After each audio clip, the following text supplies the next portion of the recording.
শিশুদের আচরণ সব সময় সরল নয়।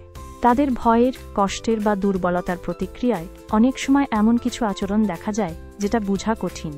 আজ আমরা জানব শিশুর আত্মরক্ষার কৌশল কী, কিভাবে এগুলো গড়ে ওঠে এবং কিভাবে আমরা শিশুদের আত্মরক্ষার কৌশল বুঝে তার সাথে সঠিক আচরণ করতে পারি।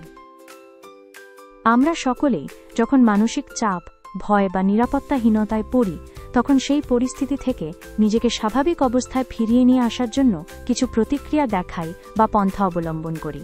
এগুলো হলো আত্মরক্ষার কৌশল বা ডিফেন্স মেকানিজম, যাকে ইগো ডিফেন্স মেকানিজমও বলা হয়। যেমন ডিনায়াল এমন একটি কৌশল যার মানে হলো কোনো কঠিন ঘটনা মেনে না নেওয়া বা নিজেকে রক্ষা করার জন্য সত্যি অস্বীকার করা। যেমন শিশু রুমে খেলতে খেলতে হঠাৎ সে গ্লাস ভেঙে ফেলল। মা জিজ্ঞেস করতেই সে বলল, না মা, আমি তো কিছু করিনি।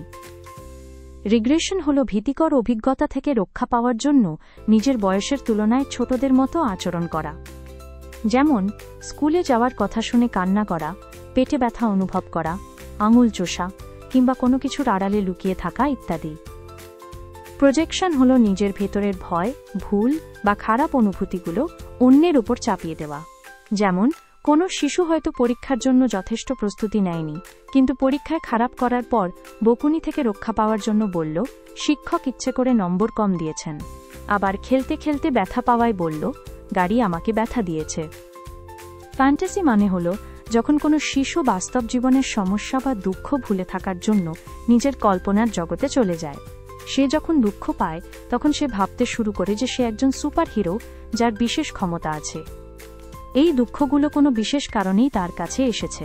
এই কল্পনার মাধ্যমে সে নিজেকে শক্তিশালী ও ভালো বোধ করে। ডিসপ্লেসমেন্ট হলো নিজের আবেগ বা রাগ আসল কারণ থেকে সরিয়ে অন্য কারো বা অন্য কিছুর ওপর প্রকাশ করা। যেমন স্কুলে শিক্ষক রেগে গেলে শিশু বাড়ি ফিরে কখনো কখনো বাবা মা, ছোট ভাই বোন বা কাছের কারো ওপর রাগ দেখায়। রাশনালাইজেশন হলো যখন শিশু নিজের ভুল বা ব্যর্থতা মেনে নিতে না পেরে তার জন্য কোনো যুক্তিসঙ্গত বা ভিন্ন কারণ তৈরি করে নিজেকে বোঝানোর চেষ্টা করে। যেমন কেউ পরীক্ষায় খারাপ করলে বলে, ওই পরীক্ষাটা খুব কঠিন ছিল। আবার কোনো খেলনা না পেলে বলে, এই খেলনাটা ভালো না। হিউমার হলো যখন কেউ কঠিন বা বিরক্তিকর পরিস্থিতি সামলানোর জন্য মজার বা হাস্যরসাত্মক উপায় খুঁজে বের করে। যেমন কেউ যদি ক্লাসে ভুল করে কিছু বলে, তখন হাসির মাধ্যমে বিষয়টাকে মজার মতো করে নেওয়া। পরীক্ষায় কম নম্বর পেয়ে হেসে বলে, এইবার তো আমি ক্লাসে লাস্ট হবার গোল্ড মেডেল পাব। শিশুর আত্মরক্ষার কৌশল গড়ে ওঠে তাদের অভিজ্ঞতা, পারিপার্শ্বিক পরিবেশ এবং কাছের মানুষের আচরণের উপর ভিত্তি করে। শিশু যেন সুস্থ ও ইতিবাচক পদ্ধতিতে মানসিক চাপ মোকাবিলা করতে শিখে, এজন্য আমাদের সহযোগিতা প্রয়োজন। যেমন শিশু কি বলতে চাচ্ছে তা না থামিয়ে মনোযোগ দিয়ে শোনা ও বুঝার চেষ্টা করা।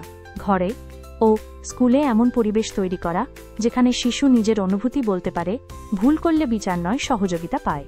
রাগ হলে কিভাবে প্রকাশ করা যায়, কষ্ট পেলে কিভাবে বলবে, না বলতে শেখানো, নিজের সীমা বোঝানো ইত্যাদি বিকল্প কৌশল শেখাতে হবে। যদি শিশুর আত্মরক্ষার কৌশল বিপজ্জনক বা দীর্ঘস্থায়ী হয়, তাহলে অবশ্যই মনোবিজ্ঞানীর সহায়তা নিতে হবে। আর সবচেয়ে গুরুত্বপূর্ণ হল, শিশু যেহেতু অনুসরণ বা অনুকরণ করে শেখে, তাই আমরা নিজেরা কিভাবে রাগ বা কষ্ট সামলায়তা নিয়ে সচেতন থাকা জরুরি।